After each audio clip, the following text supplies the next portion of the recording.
try to give you just a few examples, if that would be okay. Have you ever studied out Washington, D.C. at all? Have you ever studied out the statues that are there? Have you ever, listen, you don't have to go to a tinfoil hat wearing site. You can go to the .gov sites. They'll let you know all about the statues to Neptune and to Mars. And no, it's not to the planets that you're thinking of, but Neptune and Mars and all of these ones. Do you know what they are? They are pagan gods, yet they stand in our nation's capital.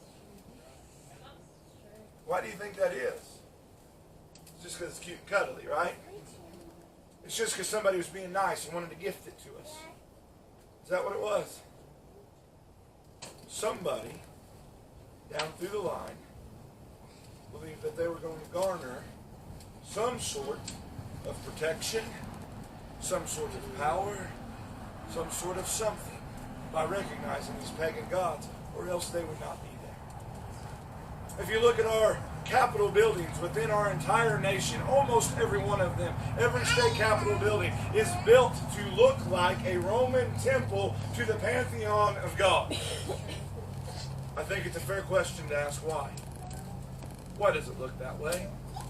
Why would you do that?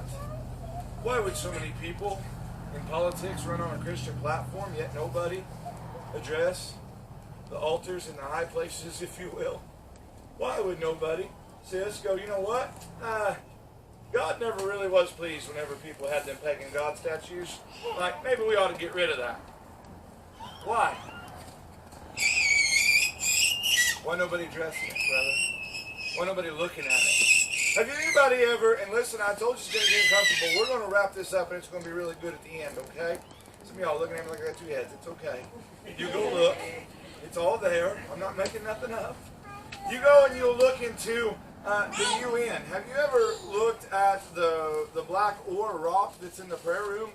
For all nations to gather around to pray, and for all people of all faiths to gather around this black ore rock and pray? Do you not ever ask yourself why? Or what about the paintings they have on the walls that would show the rising phoenix coming out? And the man that made the murals said that Jesus has died and went to heaven, and now it is our job to save the world. You ever ask yourself why? Why would they do such a thing? Well, it's just because they like the painting. It's just because they think it's pretty. It's just because they think it's fancy. It's just because maybe it's this or maybe... No, there is a spiritual nature at work somewhere along the way. Do you understand that even like your horror movies, your scary movies that you might watch that you might think really aren't that big a deal? Do you understand that somebody thought that up? Where do you think those things come from? Do you think they just appeared out of the thin air? Like somebody was just like, you know what? We'll just make